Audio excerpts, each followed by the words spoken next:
Hello. Hi, Dr. How are you? Good, how are you? Thanks so much for Good. having me. Yeah, thanks for joining. I'm going to give it a little bit more time, let some people. No problem. But can you hear me and see me okay? Yeah, I can. Can you? All right, yes. How's my lighting? Okay, cool. Your lighting's good. Okay. We're like a good contrast here. Blonde to brunette. Like all light and springy. I'm like, all right. So, sorry I was a little late. Okay. But let's get started. So I'm Dr. Jamie Zuckerman. I'm a clinical psychologist outside of Philadelphia. I work with adults, primarily depression and anxiety, and a lot of women in kind of difficult relationships, men as well, mostly women. And I have a kind of small specialty in clinical health psych, so I see a lot of neurology patients that are referred to me for things like dealing with epilepsy and chronic illnesses. So one of the big reasons why I wanted to have you, and I'll let you introduce yourself and tell everybody what you do, but I don't do couples therapy. And I see many, again, mostly women, and a lot of the times refer them out for couples therapy. And we had talked about this, but I think a lot of times with couples therapy, people are super hesitant to go. Totally. Because they don't even want to begin to uncover everything because it's a lot of work. And there's a lot of misconceptions about couples therapy, and people ask me all the time, and I truly have, I mean, it's such a hard field to be in, I always found, because there's so much going on in the room. There's so many dynamics. There's so many things you have to be mindful of, and it's just beyond me. So I wanted to bring an expert on in couples therapy because so many people have questions that I just can't answer, and I thought that people would really benefit from hearing you. So I'll let you introduce yourself, and then we had a couple questions, and then I have questions for you, and we'll kind of go from there. Thank you so much. So I'm Meredith. I'm a therapist. I just opened up my own practice in October. I was working at a group practice previously. It's called Prescott Psychotherapy and Wellness. I specialize in individuals and couples. I do a lot of premarital couples, but I also see married couples. My specialty is young adults with anxiety, chronic illness, self-esteem issues, and anything around relationship issues. So we're going to pick your brain. Go ahead. So if people have questions, just chime in, and I'll keep track of them. Grab my pen. I'll keep track of them, and we can go from there, and we'll make sure we get to as many as we can. But my initial question to you is, can you kind of give an overview of what exactly, this is a very big question, but what exactly is couples therapy, and why it doesn't necessarily mean that you are in a bad relationship if you go? I think that's also a huge misconception, that people go, their marriage is in trouble or their relationship is in trouble, and that's not necessarily always the case.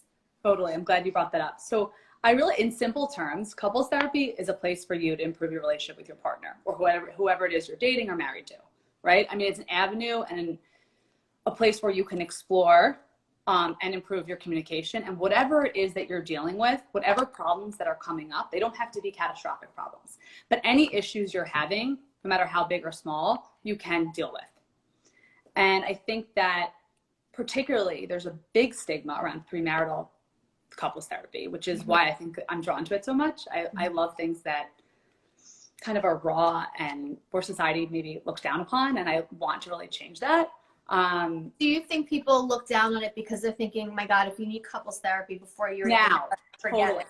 Yeah, it's like, oh, if you have this many issues now, or you need help now, how are you going to make it down the road? Whereas I think with marital therapy, even though there might be a stigma to some degree, I think it's lesser because people are like, oh, you might have kids, you're married, you've been invested for all these years. So I think that people think there's more at stake there, and people often choose to get help, I think, at that point, not necessarily maybe earlier on. Do you find that people wait until there's a crisis in the relationship before they go? Yes. So I think most people wait until there's a big issue or someone's threatening the relationship. Someone's about to break up or end it. And so sometimes people use this as a last resort. How do you, somebody just asked, and this was actually one of my questions too, but how do you, let's say you have a partner who is kind of never been in therapy, really just doesn't, you know, some people say, I don't believe in therapy. You know, oh, I see that. How often is it to go? Okay. yeah. Yes. So I guess my question is, how do you approach the topic with your significant other, as far as going to couples therapy, and what happens if they refuse to go? How does that Good question. So I actually just wrote a blog post on this week. So a few ways you can approach it. One, I think find out or really explore with yourself why you want to go. Is there a specific topic that you really want to address? Is there issues around sex or intimacy? Is it in-law issues? Is it trust issues? Was there a recent betrayal in any way? Really figure out what it is you want to address. Two, come up with a way to talk about it. Try not, and I say this often, really try not to bring it up in a heated fight or an argument. Because I think going to therapy. Yes. Try and bring it up at a time where things are better or good, or you've maybe had a date night, or you're in a place where you're not aggravated in that moment. I think timing is key. The other thing is, I think saying it in a way where I really value our relationship and you're so important to me, and this is what I'm looking to work on. I know we've had trouble or some difficulties working around X issue. Can make the partner feel like, wow, you love me, you care about me. This is coming from a good place because I value you, not because I'm mad at you or I hate you or I'm angry with you. We're on the same team. We're not opponents. We're doing this to better our relationship. Right. So do you think then that it's important to prioritize the relationship over the individual? Good question. So a lot of my couples happen to be in individual therapy, or they've been in individual therapy in the past. Right. One partner usually hasn't been.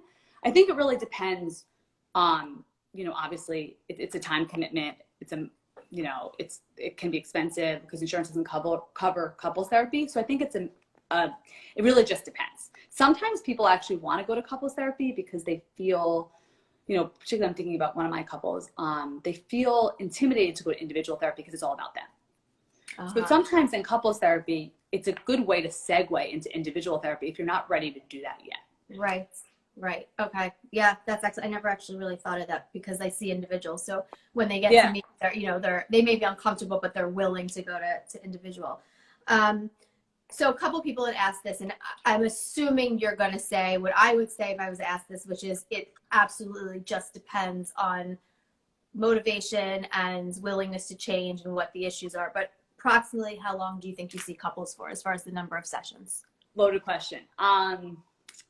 Depends. I think I'd say a few months. I have couples who I see once a month now, or every other week, or every 3 weeks for check-ins, or it really depends if it's also premarital versus a married couple. Typically my premarital couples don't come for as long as my married couples. Why do you think that is?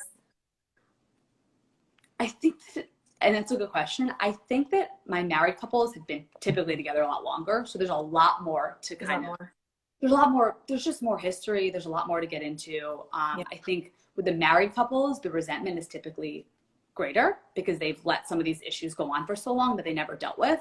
And so unpacking all of that. But the premarital couples, I sometimes like to do a little bit more of a structure where we talk about kind of values and what they're looking for in relationships, what they're looking for in their relationship in the future. So you can structure it in a different way, whereas married couples, it's already kind of solidified. Exactly. And I would imagine, and I see this, especially with women that, they've been together for a while, they have kids, and for whatever reason, they start to want, again, most of the women that I see start to want, let's say their kids are now in school full time, but their kids are grown and they haven't worked and they want to go back to work and they want to go back to school. And it means that their role is starting to shift. And then the other person kind of looks at it as, well, this isn't what I signed up. This isn't the relationship that I intended. I thought I was in. Right. Yeah. So it's not that anyone's wrong. It's just that it's a huge switch. And you're right. If you're in premarital therapy, you could at least acknowledge the fact that one day down the road, you may want to go back to work, or one day down the road, you know, you may want 10 kids, and just get that stuff out. So when it comes up later on, there's no surprises. Right. And that you've dealt with kind of what you're thinking about in terms of children, in terms of how you want to raise a family, where you want to raise a family, how you want to celebrate religion, if you want to celebrate religion at all. I'm so surprised how often people don't talk about things. And one of the main things I think that people don't talk about until it really comes up in couples therapy is intimacy and sex. Yeah. And what they want their sex life to look like, or what their desires are, or all of that. I think it's kind of a taboo topic. And I'm not sure that it comes up so much in an individual session, but I see it much more in couples. I want to hold off on that one really quick. I'm going to answer the children question in a second. We'll do that. But let's talk about, you have kids in a relationship. Sure. And you've been together for a long time, let's say. My thoughts on this, and what I usually have said to people, is that if, you know, kids are not dumb.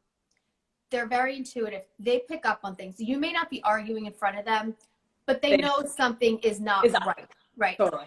And sometimes, you know, I have a lot of, my parents are divorced, and I had a lot of people always say, well, I don't want my kids to come from a broken home. And I always kind of thought that was such an odd statement, because in my experience, if my parents had stayed together, that would have been a broken home. They were so much happier apart. It was better for me that they were apart. So, you know, what I say to people is that a broken home or a divorced couple, sometimes it makes each partner happier sometimes, but then they're more present with their children. They become better parents, more involved. They can co-parent much better together. They can co-parent better. Yeah. Totally so agree.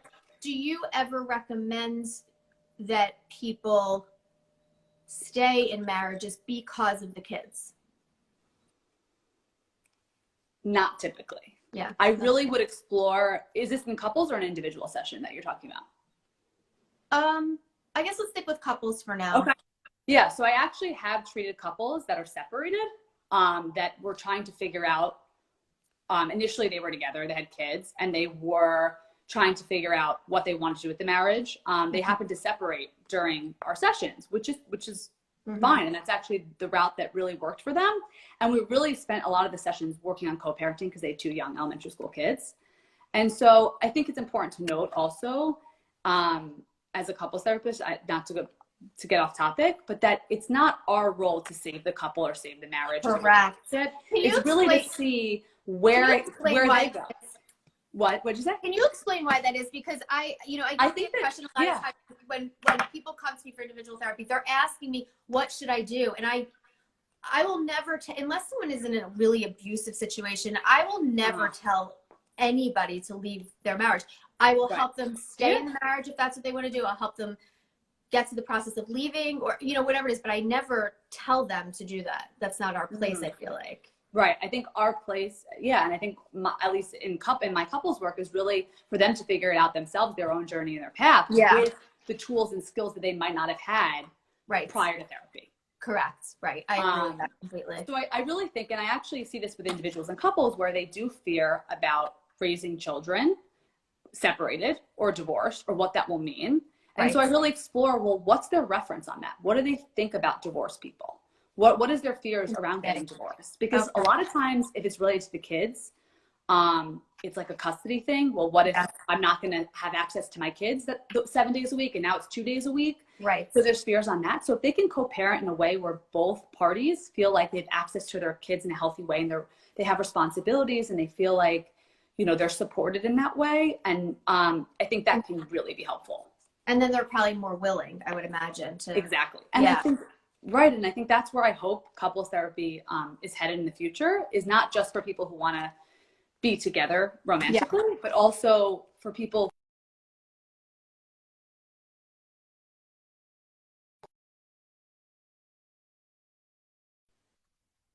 Oh, I had to charge my phone into my computer. Oh, no, it's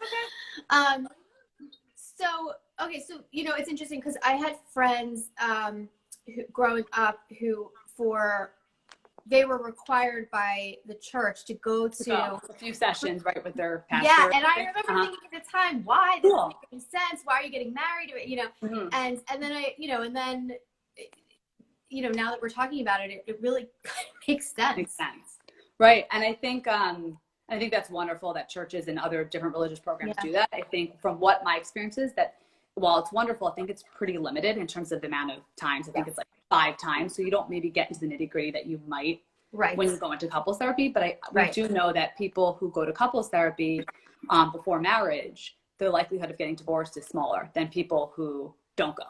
Right. That makes sense. What are all therapists? So my question is that as far as kids, somebody had mentioned about, do people go to therapy, couples therapy, to discuss the idea of having children? And I'm sure that plays into fertility issues as well, or at least just the conversation of, are we having kids and are we not? Are we not? Yeah. So actually, and I have couples now who are premarital who, sometimes one person in the couple is ambivalent. Maybe they don't know if they want to or not. They're not sure about it. And the other partner is like, I definitely want to. And that is like a sore subject for them. So I think what's nice about couples therapy is I feel like sometimes partners outside of session feel like they're the bad guy by bringing up a certain topic, like having kids or getting married or whatever it is. Like, So I act like that barrier where I can bring up, what are your fears about having kids? Or do you have fears about having kids, or whatever the issues are, without them having to ask each other? So I think that is really helpful. And so then we're able to explore kind of what their preferences are and what has led them to make those choices. And there's nothing wrong with not wanting to have kids. Let me be clear. I think that sometimes some of my female clients are scared. I'm not saying all women are like this, but some of my female clients are very scared to have kids because of how their mothers treated them and their dysfunctional relationships with their families. Correct. Yeah, no, I agree. I mean, I see that often too, that their fear of having children kind of revolves around, what, I don't know how to be a stable force in my kid's life. How am I going to do this? What if, my spouse thinks I'm a bad parent, a bad mom, a bad dad, because fear of disappointment. Right. And it is overwhelming. I mean, once you have a baby and you come home from the hospital, you're just kind of like you're responsible for this thing now, and you're responsible for whether they eat, sleep, so it's very overwhelming. And I would imagine that if you come from, a situation where it wasn't healthy, it was extremely toxic, that's really scary. And if your partner comes from a family that's, let's say, very stable and very loving, it's going to be really difficult for them to understand, why on earth wouldn't you want children?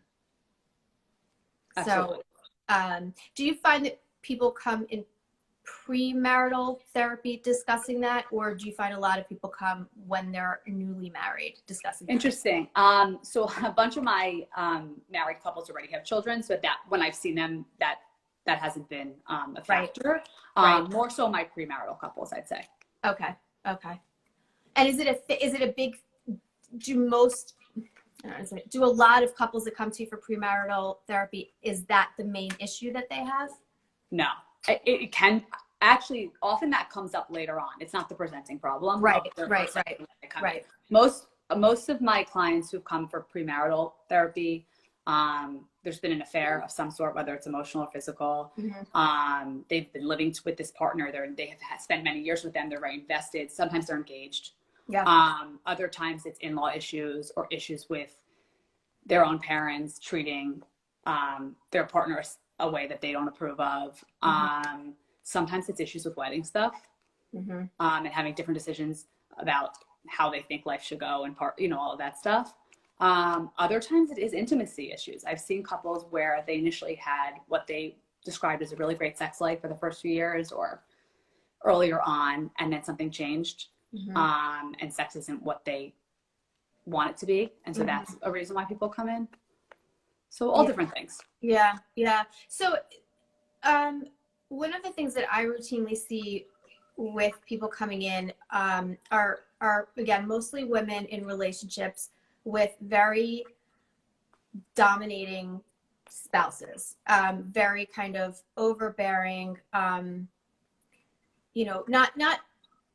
I don't want to say emotionally abusive, but just very kind of alpha and in charge, and they were in that kind of toxic, kind of narcissistic dependent blend, right?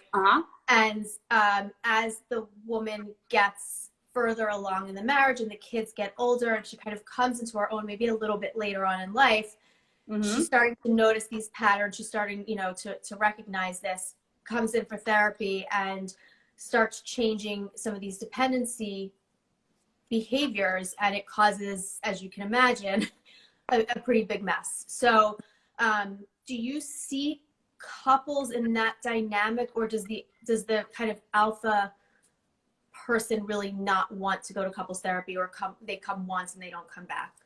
Interesting. So unfortunately, I've never had a couple who comes once and doesn't come back. In terms of the alpha, you're specifically talking more about females? Because I think more male. So I have the females tend to be a little bit more on the dependent side, and they've married somebody that's kind of in charge of everything, maybe even like with a lot of narcissistic features, and things are just not going well anymore because there's the woman with the dependency features is starting to kind of get a little more confident and realize that they can do things more independently than initially thought. So in my practice now, I don't have anyone in the couple, either individual, who's narcissistic in any way.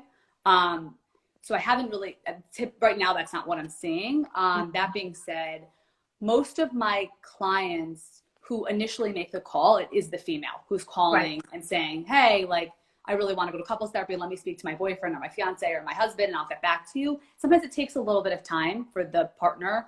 Sometimes it is the male, but more often it's the female to call to get on board. Right. But both partners really have to be willing to change and to see each other's perspectives. And I don't typically, in my caseload right now, there isn't a ton of codependency in the way I think that what you're describing, and maybe more of these toxic dynamics.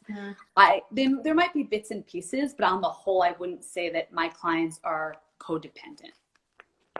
Do you think that codependent couples tend not to go to therapy because they are codependent and the change is so uncomfortable that they just avoid going? I think so. Or I think that's a really good point. And I also think if someone's with someone who's narcissistic, maybe they don't meet the criteria for NPD, right? But they have, they're outwardly pretty narcissistic. Typically those type of, whether it's a male or female, probably wouldn't come to therapy. They don't come. Right. Exactly. Yeah, they wouldn't come. Right. So I think most of my clients who come are both there knowing that they want to change. Right. Some more than others. And sometimes in the beginning, there are clients who will act out and kind of push the other partner to change and to later then do the work, right? To then maybe initially they're pushing them and then realizing in sessions, wow, like I have to do, this is also on me to understand you and to help you grow and all these things. Yeah. Yeah. No, that's interesting because I think that I'm just thinking kind of the people that I see, and most of them are not in couples therapy, not because my patient doesn't want to go, but the spouse isn't agreeing to go. And I've had it happen with my individuals, where I have clients who I see individuals who I encourage them to speak to her or him to speak to their partner, and that doesn't work. So I see that more with individuals than I do with the couples, if that makes sense. Sometimes that makes sense. Right. And I think sometimes that might look like, if the partner isn't open to going, what I'll tell my individuals or someone is maybe they're open to doing something else for the time being. Are they open to reading a book? Are they open to reading an Instagram post, an article, literally anything about whatever issue or topic they're dealing with to educate themselves is a good starting point. Right. Maybe I have had a couple where actually the female didn't want to go to couples therapy for 3 months. He had reached out to me initially and it took 3 months for them to come, but they did. So don't think that just because you bring it up once and they say no, it's off limits. If someone wants to start couples therapy and already goes to you for individual therapy. Okay. So this is a common question. If somebody goes to you for individual therapy, will you also take them on as a couple? Good question. So if I see an individual, so if I see an individual, I won't. I'll refer them out for couples. If I see a couple, I actually, and it really depends on your supervisor and, and kind of how you were trained. If I see a couple first, as they were my client first, and one of the partners, I think might benefit from an individual therapy, I will suggest that. And if they say that they're comfortable seeing me, I'm happy to do it if both parties are okay with it. Sometimes they actually like it better because I know the history, I know them, and they trust me.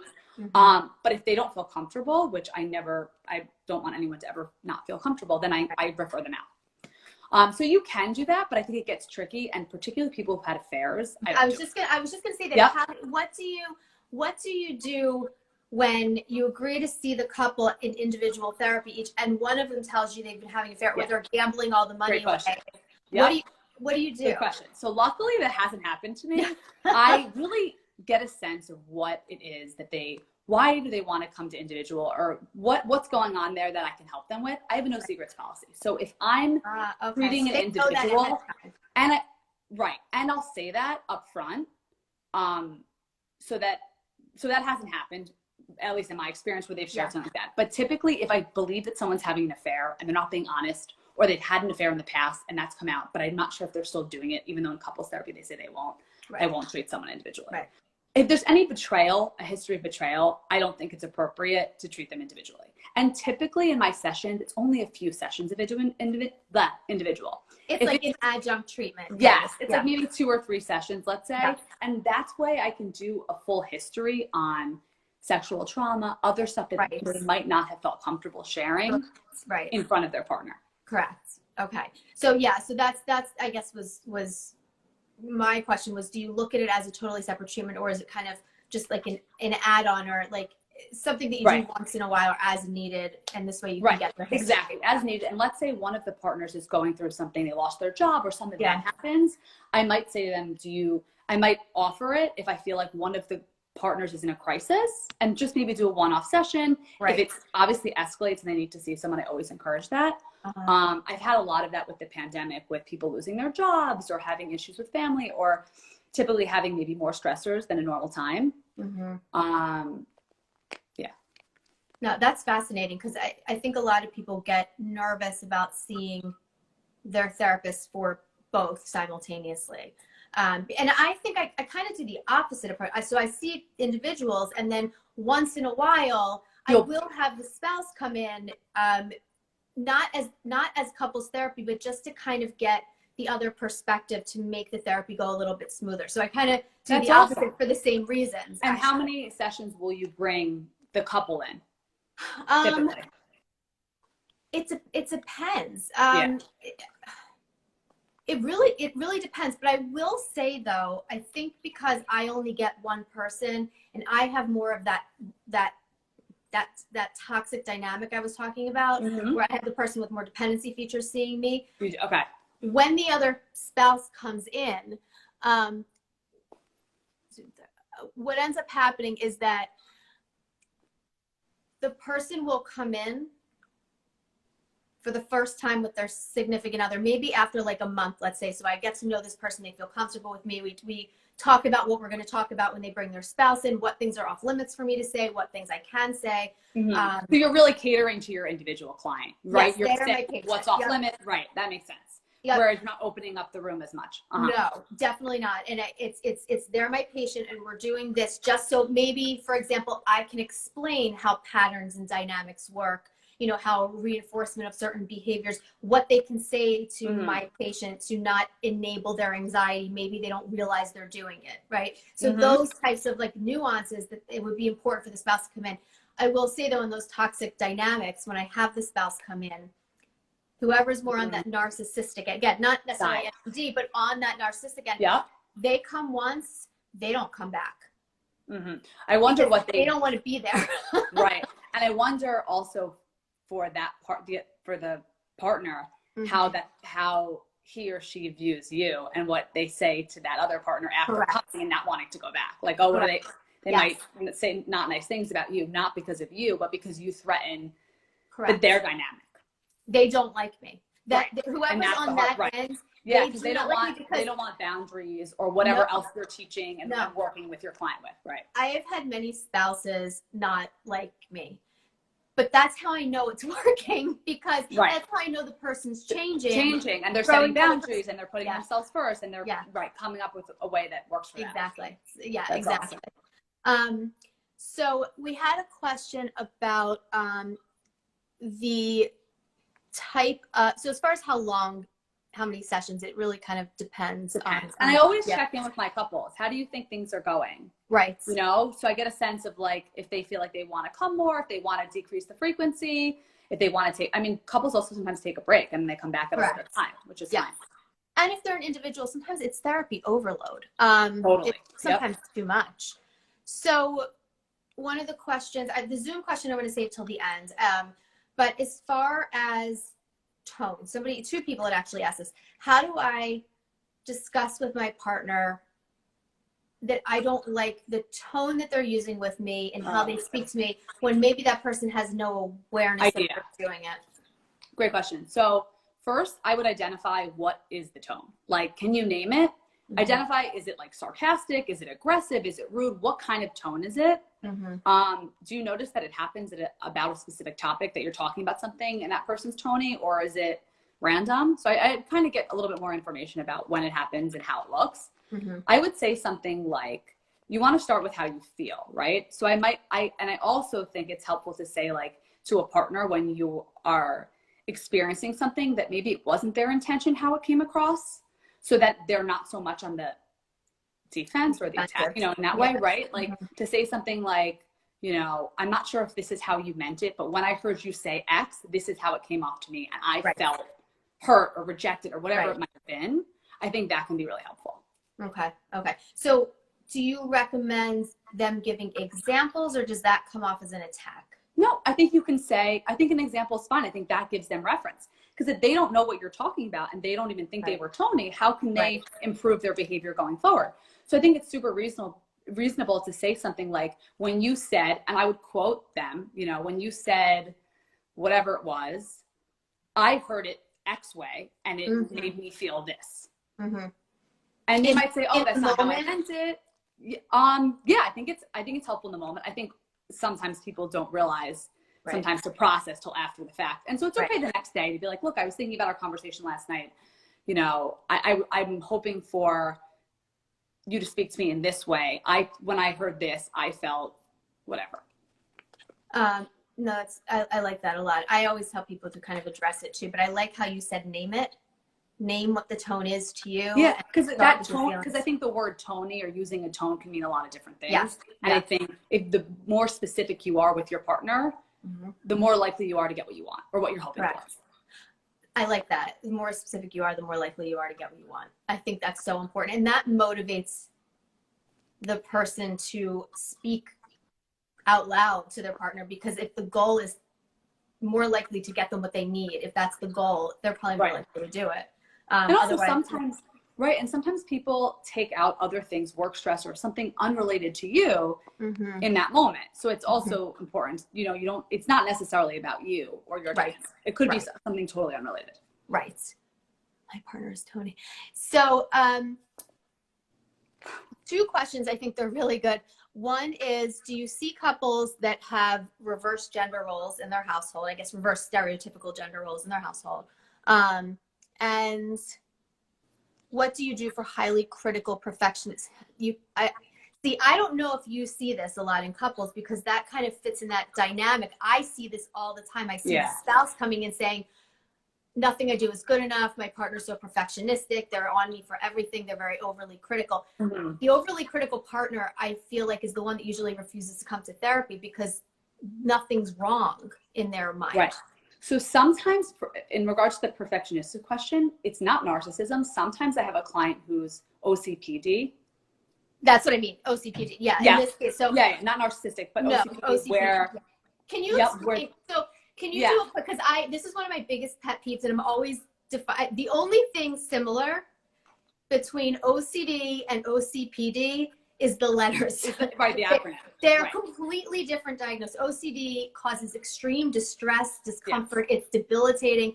OCPD, obsessive compulsive personality disorder, is in no way, shape, or form causing that person any discomfort. Distress. Everything is a certain way, and their way is correct. They're very focused on details. They're overcritical of other people. And they genuinely believe that the way they're doing it is right. They're fine. delegating work. Right, exactly. Like loading a dishwasher is an absolute nightmare with somebody who has OCPD because you'll never do it right. And it, so and then it really upsets the other person who feels like they can't do anything right, or they're failing at basic household, chores. Correct. So with OCD, right, the thoughts are intrusive. People don't want to be having those thoughts, right? Like people who are terrified that they're going to harm themselves, or terrified they're going to harm someone else, or terrified of leaving the home. They want to leave the home. They wish that they didn't feel this way, right? So those intrusive thoughts are not things that they want. With OCPD, like you said, they want them. Whatever, they want it this way. They think that like their house should look a certain way, or whatever it is that they're fixated on, it has to be that way. And both OCD and OCPD people are typically rigid in their thinking, but it's much more detrimental with people who have OCPD in their social relationships. Exactly. Right? OCD and I think that's the internally. difference. I think OCD is more internal, and it doesn't necessarily affect their friendships or their romantic life in the same way. Correct. With people with OCPD, it's this way, which makes it a personality disorder. It's outwards towards your socialization and your relationships. And it's very hard in couples therapy. It's much easier if you have someone who has a history of OCD or, to treat the dynamic. I think with OCPD, they often have not been diagnosed. Correct. Because they don't present for therapy. Right. And usually it only impacts their social relationships, not maybe other aspects of their life, although it can impact work, right? Their career. Or working with other people. Like substance abuse or, because other things. They're so rigid. I think if something doesn't go their way, it's so unbearable for them. So they'll drink or they'll, use drugs. But I see the person who's being criticized by that person. So,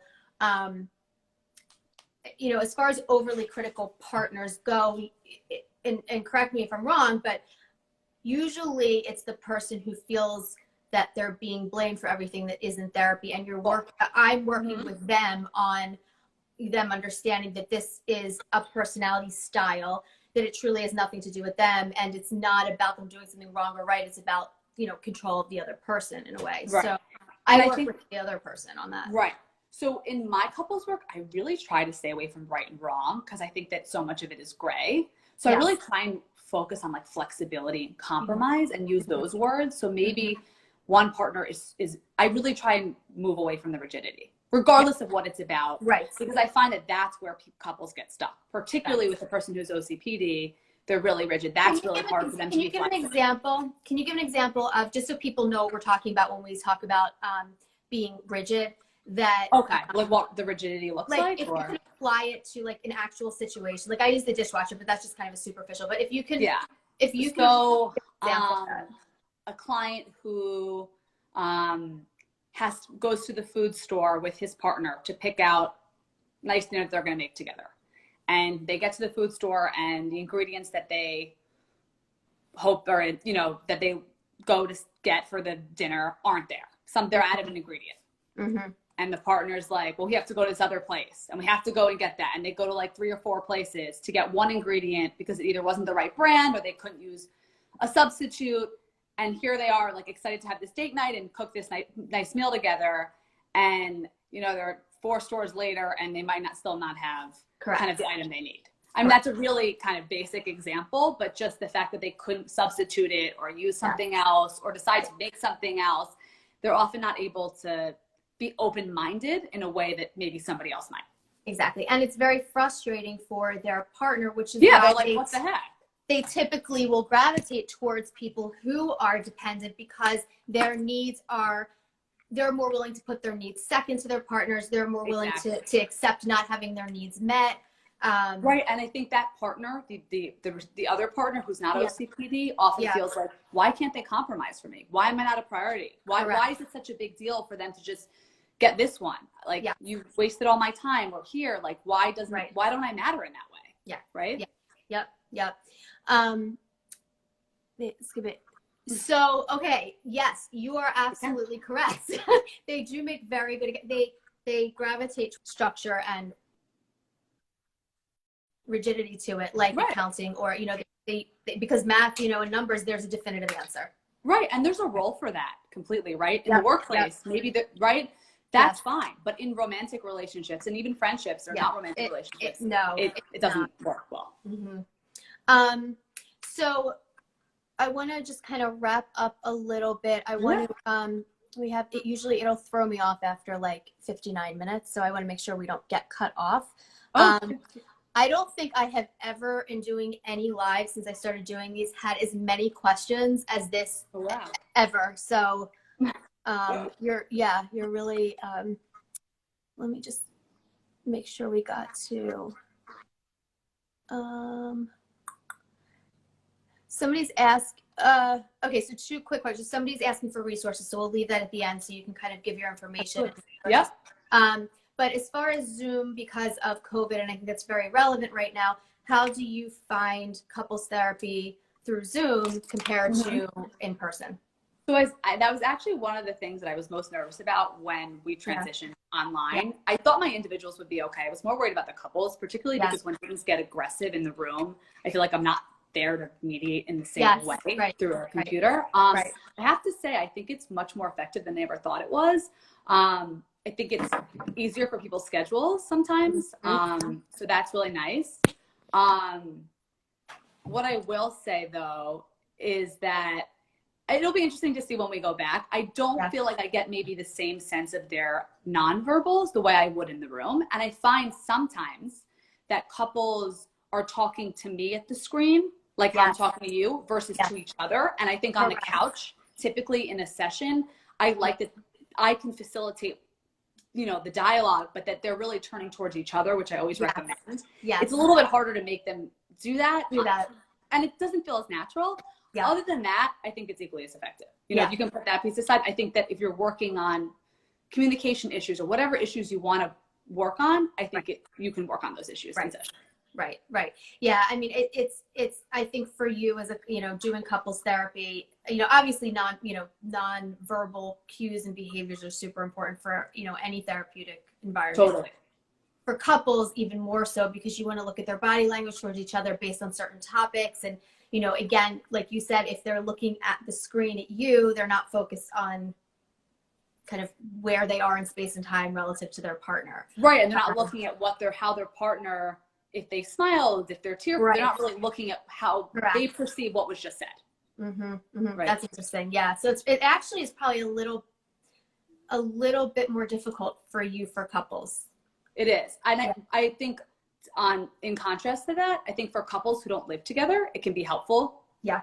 Because sometimes it's easier. People like long distance relationships, I think they benefited with the online couple therapy.